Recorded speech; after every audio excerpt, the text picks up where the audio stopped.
Monsieur le ministre de l'Environnement et de l'Assainissement,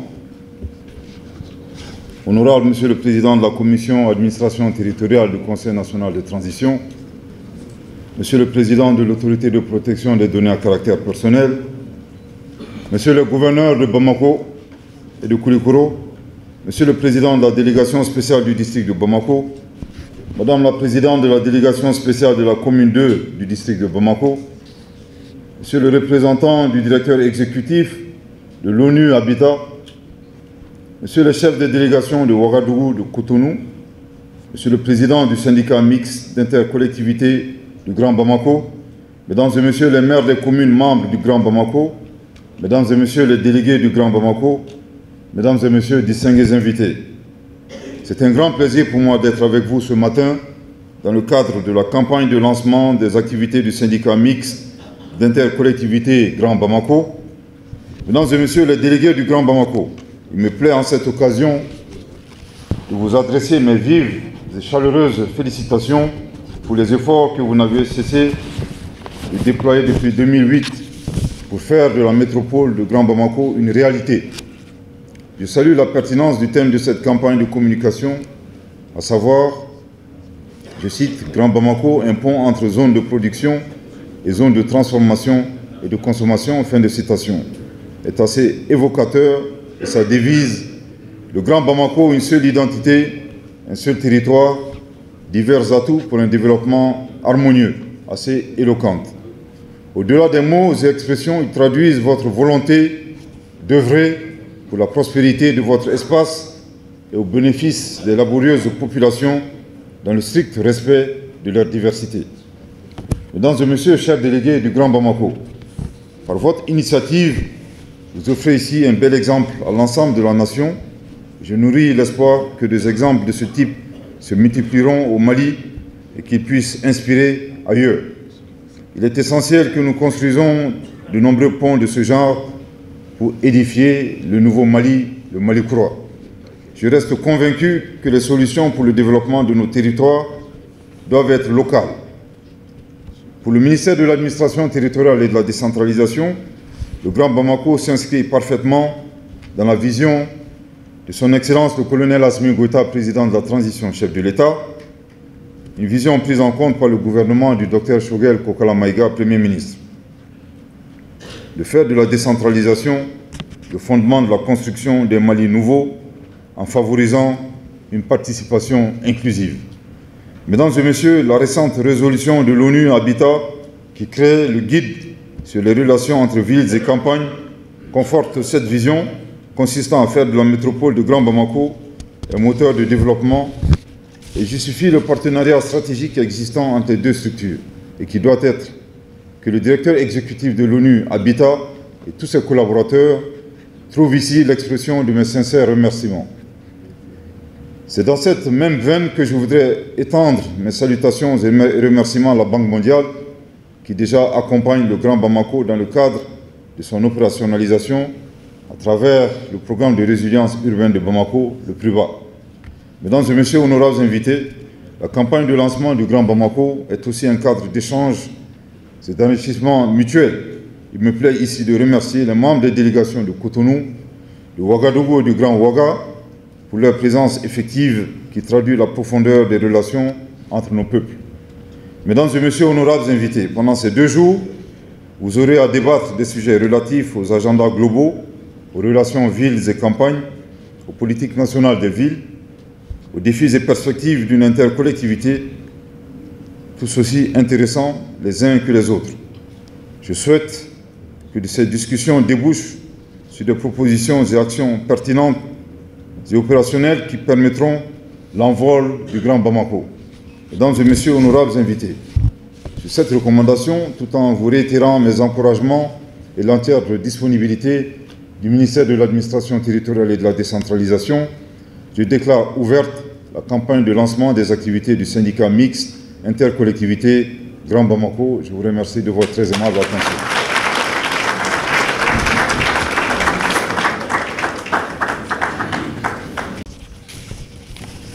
Je suis heureuse et honorée de vous accueillir en commune 2 du district de Bamako, dans le cadre de cette belle initiative dénommée le Grand Bamako, une seule identité, un seul territoire, divers atouts pour un développement harmonieux. Exaltante est la perspective dont il s'agit. Prendre soin de Bamako dans sa grandeur et sa diversité. 26 collectivités dans la mairie du district et les 6 communes, ainsi que 19 communes périurbaines, y vivre en paix, dans la sécurité, solidaires les uns avec les autres, entre Maliens et entre collectivités. Je mesure, mesdames et messieurs, à l'échelle de cette commune, la nature et l'ampleur des défis à relever dans le cadre d'une telle initiative.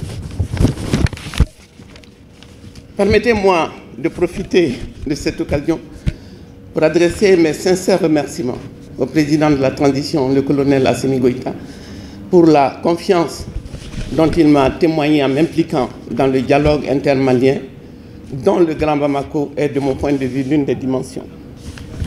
Je profite également de cette occasion pour vous remercier, Monsieur le ministre d'État, de l'administration territoriale et de la décentralisation, de me donner l'occasion, en tant que présidente de la délégation spéciale de cette commune, d'appliquer ce que j'ai toujours appris et compris à la faveur de ce dialogue dont je viens de parler, ainsi que du dialogue national inclusif que j'ai co-facilité.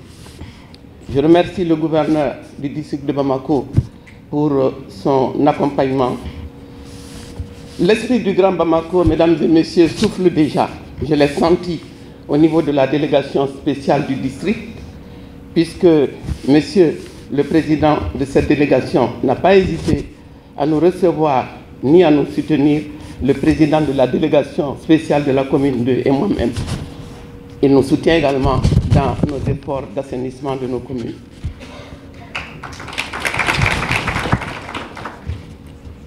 Qu'est-ce qui se passe au niveau de la délégation spéciale de la commune 2? Sigidakwa, notre nouvelle commune, est l'un des volets du plan d'urgence communale que nous avons élaboré. Il comporte également, comme il se doit, la solidarité envers les victimes des inondations. Mais l'une des activités qui nous est chère est l'appui aux femmes et aux jeunes en situation difficile, qui ont vraiment besoin de notre écoute, qui ont besoin d'interlocuteurs pour ne pas céder à tout ce que nous savons, la tentation d'émigrer ou de saisir la perche du djihadisme. Mais j'ai lu dans ce projet Grand Bamako, Monsieur le maire, la volonté d'articuler les zones de transition et les zones de consommation. Les villes, justement, les collectivités doivent contribuer aujourd'hui à la lutte contre les inégalités, la pauvreté, le chômage et les conflits. Pour ce faire, nous nous attelons au niveau de la commune 2, depuis longtemps déjà, à la construction d'un marché dont la spécificité est de mettre en valeur, de donner le maximum de visibilité à ce que les femmes savent faire, ce qu'elles produisent, ce qu'elles ont envie de vivre, de vendre pour vivre décemment. Parce que vous le savez comme moi, elles bénéficient souvent de beaucoup d'appui en matière de transformation de nos produits locaux. Mais il n'y a pas de lieu de vente de ces produits. On ne sait pas où les trouver, à moins d'aller dans certains magasins qui revendent et au prix élevé. Donc l'accessibilité, la visibilité de ce que les femmes font, mais font avec les jeunes, parce que les femmes et les jeunes marchent ensemble. Quand on considère aujourd'hui les groupes vulnérables, ce sont eux qui doivent être au cœur de ce processus, et c'est ce que nous essayons de faire au niveau de ce marché donc, qui s'appelait par le passé Moussokoro Sougni, le marché des petites vieilles femmes, mais nous avons envie d'en faire le marché des femmes battantes et debout pour le Mali et pour l'AES. Nous tâcherons, Monsieur le Président de la délégation, au niveau du district en tout cas, de tirer le maximum de profit des conclusions de ces 2 jours de délibération qui, j'en suis persuadé, seront fructueuses. Je vous remercie. Vous, les participants, sur les missions supplémentaires à assigner, contribuant à la distinction d'une vision pour 2045, horizon 20, des schémas d'aménagement du terroir et de l'urbanisme, enrichissant un plan décennal d'investissement et d'activité et en ébauchant un plan triennal et un programme d'investissement prioritaire, ébauchant des propositions pour la mise en place des services techniques et administratifs.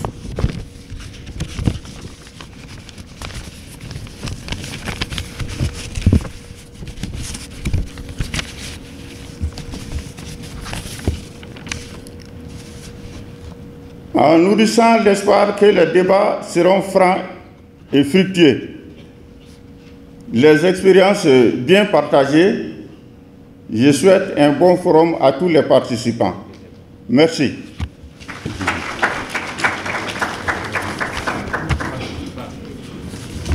Oui. Présente ton successeur.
Le syndicat mixte intercollectivité du Grand Bamako est d'abord une vision, celle d'une articulation entre la capitale Bamako et les communes rurales qui l'entourent dans un rayon de 50 à 80 km sur une superficie de 7129 km² pour une population d'environ 6 millions d'habitants, en vue de promouvoir le développement et le bien-être des citoyens des deux entités.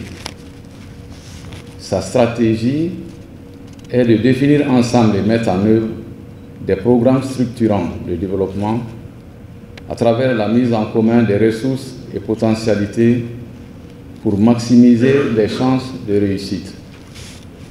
C'est tout l'esprit du thème de cette campagne de lancement, à savoir Grand Bamako, un pont entre zones de production et zones de transformation et de consommation.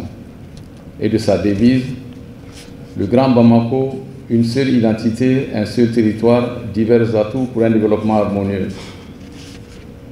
Monsieur le ministre d'État, distingués invités, Mesdames et Messieurs les délégués, au cours des dernières décennies, le constat a été fait dans tous les continents que de plus en plus, les populations ont tendance à abandonner les zones rurales pour s'installer définitivement dans les grandes villes, les transformant ainsi en de véritables mégalopoles, difficiles à gérer en termes de mobilité urbaine, assainissement, logement, etc.